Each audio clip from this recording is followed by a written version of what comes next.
When you are going in there and going to war about to fight somebody and they just have a smile on their face and they love it and they're not scared, it's kind of terrifying because you're like, oh, okay, there's something in them. This is Entrepreneurs the Playbook, where I give you access each week to the world's greatest athletes and executives about their personal and professional playbook and what has made them champions on and off the field. This is the Playbook. This is Dave Meltzer, CEO of Sports One Marketing with Entrepreneur the Playbook, and I am terrified again. Lucky I'm not in the cage with you. Paige VanZant, super MMA star. Thank you so much. Dances with the Star, book, author, speaker, and you're here in Lisbon for 3 straight days, inspiring so many people. I'm going to start there. Now, you grew up, and I guarantee you didn't want to be a fighter. No, actually, I wasn't introduced to fighting until I was like 15. And even then, I kind of got into it just because my parents wanted me to try it out. So I went to my first class with my dad and then fell in love with it. I got to choke him out the first day, which helped a little bit, and that felt good. So yeah, after that, loved it. Why did your parents want you to get into fighting? Yeah, actually, I've shared in it. It's been in the book I just published too. I went through What's the name of the book? Oh, my book is called Rise. Yes, and so I went through some significant things which I spoke about in my book, and that's why my parents wanted me to get into some self-defense, and they actually wanted me to get into it to help boost my confidence too. They thought if I knew how to defend myself, if I got into something, interactive with other people, then I would, build my confidence up and then hopefully learn how to defend myself. It's interesting because I was with a young man who had no arms, really no legs, just one limb, Nick Satanastaso, and he was going to commit suicide. He was being bullied. He had a real problem with relationship with women because he was insecure, and he got into wrestling. That's awesome. And it literally saved his life, and now he speaks around the world to inspire other people. And he won 2 wrestling matches in his high school career, but every time people came up to him and said like how inspired they were by him. What's nice about being a champion and a professional athlete is that it gives a platform for you to talk about things that are most important, that last a lifetime, far beyond the great brand that you're building. And you'll continue to fight, you love to, and you'll continue to win. But how important is it to you to use your brand as a platform to help other kids that may have felt the same way as you did when you were bullied or discriminated against? I 100% believe that I was put here for a purpose. I never knew that I would get into fighting. I never knew that I was going to go from being in this really small town to all of a sudden being on this stage and being invited to these big events to speak. And it is exciting when I do see those messages on social media that I'm inspiring people, because I had no idea that I would ever be able to be that person, because that was somebody that I needed so much at a young age. I needed somebody to look up to, somebody to know that, the bullying will go away and that, things will get better and there will be a light at the end of the tunnel. And I felt so, alone at those times, not having somebody to look up to. And I'm, so happy, and I feel like I am now in that position because I went through all of those things. I lived through all of those things, and I can connect with people on another level because I've experienced them too. People have a misperception when we're evolving and we start achieving things. And I get that a lot in my position. People are like, oh, well, you have nothing wrong. What are you afraid of? They'll DM me. Well, what are you afraid of? It's interesting because your confidence first came from self-defense. Yeah. But there is an element of attack in what you do. And, how do you reconcile what you learned in self-defense, and you're good at it, but you have a very aggressive, good attack and a competitive nature. How do you reconcile that? So, I've actually had this competitive, aggressive nature since I was a kid. I was always very competitive. I was always wanting to win and be the best at anything. And, I lost that through, all the bullying and through everything that I went through. And then I found myself again in MMA. And, people do see it as such a violent sport where it is a form of violence. We're fighting each other, but at the same time, I want people to see how much of it's an art form, it's a technique, it's a skill, and we're putting ourselves out there because this is what we're passionate about. It's by no means the only thing that I could have done, but it's what I want to do, and that's what really shows that, the violence it's just a part of it.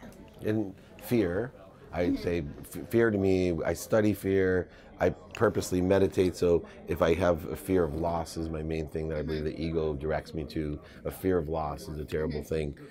Are you afraid still when you walk into the cage? You know, I would say I am afraid of losing. And that is the only thing, is my fear of not being successful. And I feel like I was given so many talents and I was blessed with so many skills, and I have this fear of not living up to, you know, my potential, because I know I have so much potential. So I want to be successful at anything I do. So, you know, I have been hurt in fights. I've been cut open. I've had multiple arm surgeries. Yeah, broken arms. But for me, even going back into it, I know I won't be scared of getting hurt. I won't be scared of, you know, using my arm, because I know how powerful I am, and I know I was put here for a reason, and I love fighting, and it really is my passion. You know, I had Danica Patrick's one of my friends, and just tell you, we'll be in Entrepreneur Live together. But you remind me so much of her, because I have 3 daughters, they're teenage girls, and I'm always looking for the right role models for them, because they're beautiful like you and Danica to me. You know, I'm smitten, like my wife's like the only one. I'm like, oh, you can't spend too much time with Danica. I'm like, no, I love you too, but like, I want my daughters to be like you. And in fact, you remind me of my middle daughter. I want them to be beautiful and feminine. Yeah. But I want, you know, I can swear on this, I want them to be badasses. Yes. Right? I don't want them to feel, I want them to feel not inferior or superior. I just want them to feel as one, equal to everything and every opportunity that we're availed in the United States. And, you know, how do you balance, I mean, because you're model gorgeous, but you're also a badass. And how do you reconcile that? Is it like kind of fun when you like get out of all these sweaty clothes and then you get to dress up like this? Yes. So I actually have been this way my entire life. I was a total tomboy, but I grew up dancing in a dance studio and being totally girly, and I always loved to dress up and, you know, be the princess, but at the same time I wanted to like wrestle in my princess costume. So I feel like you just have to be true to yourself, and I absolutely won't try to put on, you know, a show of trying to be a mean girl and trying to do like that gangster attitude because I'm a professional fighter, because that's just not who I am. And I love dressing up, I love being girly, but at the same time I love fighting and I love kicking ass, and I feel like there's something so beautiful about that too, and it's you know, just a sense of confidence in myself that I get to put out. That's awesome. No, talking about branding, you're really good at branding yourself. Thank you. When we do that, I'd say it's an exceptional opportunity. I used to be, you know, a notable sports agent, and I would say, you're doing such a fabulous job, because that brand is going to continue to grow. And what you do really well is you have found your own frequency. You're not, you're authentic, you're credible, and you're you. And, you know, do you think there's a time where, as that brand grows, that you'll take on some sort of like Mayweather or Conor McGregor role where you'll sell out?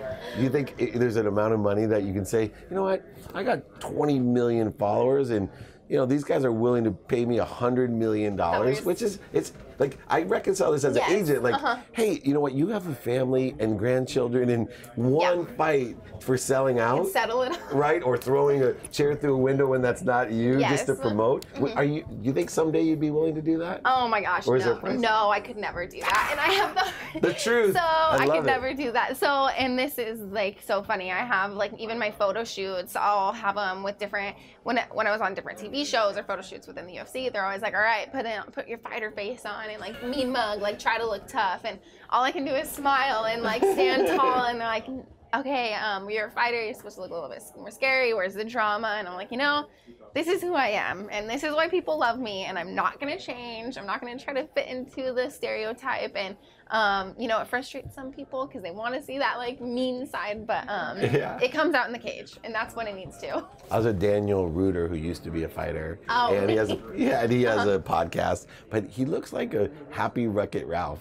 Yes. And I was like, dude, how does anyone get like want to hit you? Yep. He goes, oh, it's worse. He goes, imagine in the ring and someone hits you with everything they have, and you get this face back, this smiling face. Yeah. I go, he goes, that's actually scarier than a mean face. Oh yeah, when you are going in there and going to war about to fight somebody, and they just have a smile on their face and they love it and they're not scared, it's kind of terrifying, because you're like, oh, okay, there's something in them. They're not scared of me. There's something in you for sure. Now, part of fighting right is you can literally, you know, take someone to unconsciousness. Yep. You can beat them to unconsciousness. Do you ever, in a fight, because you do pummel some women I've seen, do you ever feel like that you were hoping they stop it because you feel like you're hurting the person? Or do you mind hurting them just because it's part of it? No, you know, I have been in one fight where a girl was like, gosh, I'm hitting her really hard, and like wondering when the breaking point was because I knew she was taking so much damage. But at the same time, you know, we are in there and it was showing her tenacity and her toughness that she could just take it and take it and take it and not give up. So I never go into a fight necessarily trying to hurt a specific person. I go in there trying to win, and I'm going to use every strategy possible to win. And at the same time, I do know there is refs in there that can stop it at any point if they need to. It's their responsibility. That's their responsibility. And then also your corners. A lot of people don't know your cornerman can throw the towel in for you. Yeah. So if your team feels like you've taken enough damage, they throw the towel in and the fight's over. So there's it's in a lot of people's hands, and I just go out there and I have such a competitive need to win. So it keeps me driving. Does the competitive need to win cross over beyond fighting? Like when you play chess or checkers with Austin, your husband, are you like super competitive at games? Yes. So our family, it's his sister and brother-in-law set up it was supposed to be a fun Easter egg hunt where inside the eggs, whichever ones we found, we had to give workouts to the other person, and we got a little violent. We're pushing each other in the garage, nice. Running through the house trying to find them. We're very competitive, so we're both of the same breed. So that's something we do have to watch within our relationship is our competitiveness. And I want to talk about the relationship because, this is with entrepreneur and a marriage, boyfriend, girlfriend, as well as business partners. Sometimes when we're too similar, it creates problems. Mm-hmm. For example, my wife and I, her strengths are completely different from mine. Uh-huh. And, I always say, I married the perfect girl for me. Yeah. I've been married 21 years, and if you can find the perfect person, there's no better relationship. No. Same with a business partner, which I actually think is harder to find. Yeah. than a relationship. Yep. Honestly. But because you spend more time with your business partner. Yes, you do. Do you find that you're too similar ever, you and Austin? Actually, we are both very competitive, and that's one area where we have to watch ourselves. But then we are very different, and we balance each other out. He is definitely like the peacekeeper, and I am more of the hothead and the short fuse. So there's times that your husband and I are the same. Yes, he's the calm one. So there's times he has to calm me down and talk me off a ledge, and then at the same time I'm able to talk to him and say, hey, you need to be more aggressive. You need to assert yourself more. And it's a good balance, and especially being in the same industry, we know exactly what's going on in each other's lives. So he knows I'll be traveling on the road constantly, but understands, he'll go to the ones he can go to, and then he has to stay home on others, and it is a really good balance. All right, funny question. Do you get more excited when he wins or you win? Oh my gosh. Toughest question. That is the hardest question ever. So I get obviously way more nervous to watch him fight. Way more nervous. It terrifies me. I've never known that feeling of watching a loved one fight, and it's awful. But the feeling of winning and being in front of a crowd and putting on a show, and there's honestly no feeling like it. So it feels really good. Other question: does it hurt you more when he is hurt or you're hurt? Oh, it hurts me more when he's hurt.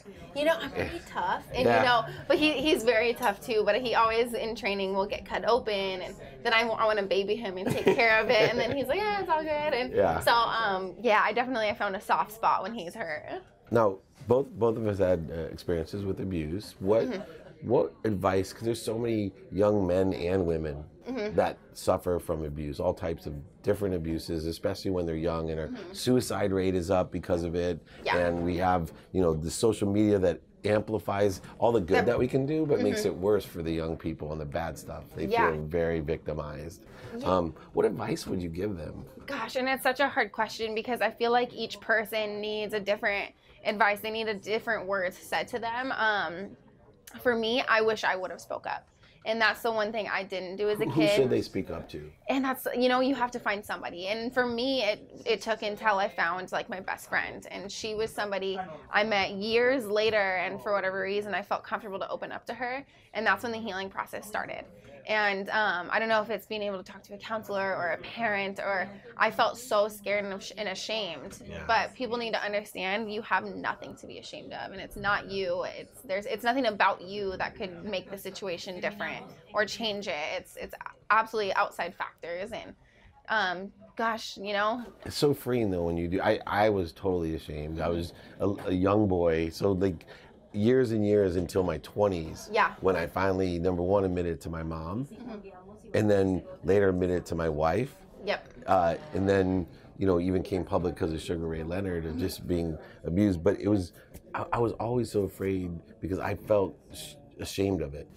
When there's, I want to reiterate that there's nothing to be ashamed of. No. And whether, you know, even failures in your life or abuse, like being honest and open and finding that one person, you know, even if they don't do anything about it. Yes. You at least are able to let the healing process begin. Let it out, yeah. And it was almost, for me, I wouldn't even say the words. It took until I actually put my book out, and I didn't even tell my parents until the book came out. I kind of was like, oh, I'm writing a book. Like, what'd they say when they read it?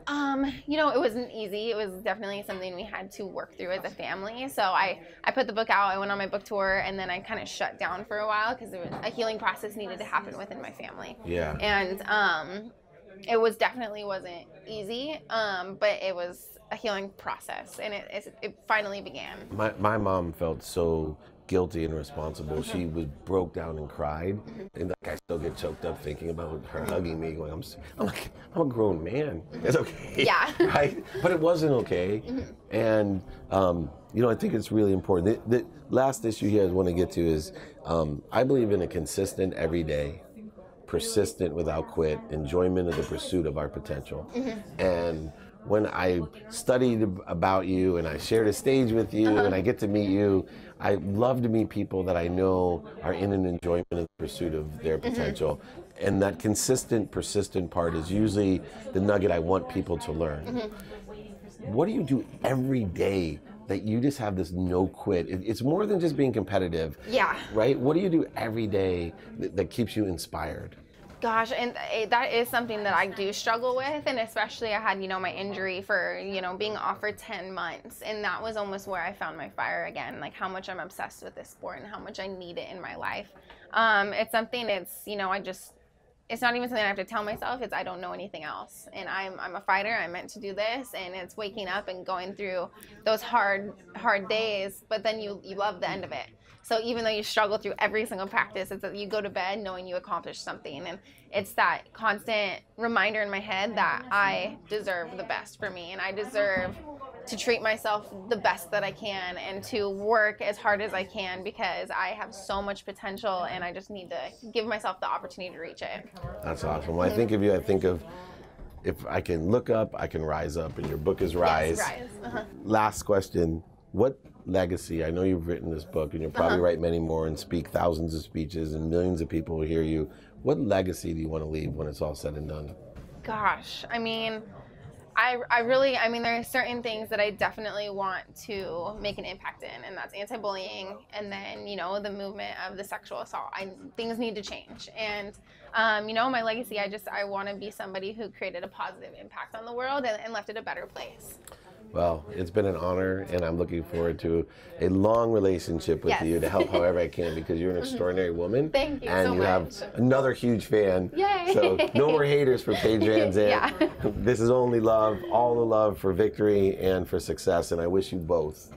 This is Dave Meltzer with Entrepreneurs, The Playbook.